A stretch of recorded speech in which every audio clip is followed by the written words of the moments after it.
Once upon a time, there was a woman named Kelly who loved getting her nails done at the salon. Every month, she would spend a considerable amount of money to get her nails professionally manicured and polished. However, one day, Kelly realized that this was not sustainable for her budget. Determined to find a solution, Kelly began researching and learning how to do her nails at home.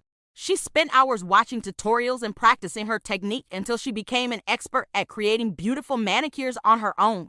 Not only did Kelly save a lot of money by doing her nails at home, but she also discovered a newfound passion for DIY nail art. She started experimenting with different colors, designs, and textures and enjoyed the process of creating something beautiful with her own hands. Feeling proud of her accomplishment, Kelly decided to share her knowledge with other women who might be struggling with the same problem. Her posts quickly gained a following.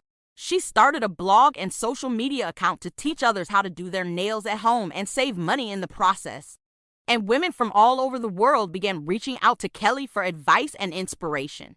In the end, Kelly felt fulfilled knowing that she was making a positive impact on the lives of others and helping them feel beautiful without breaking the bank. Kelly realized that sometimes the best solutions are the ones that we create for ourselves. By learning how to do her nails at home, she not only saved money but also discovered a new passion and found a way to help others. Kelly's journey was a testament to the power of determination, creativity, and the joy of sharing knowledge with others.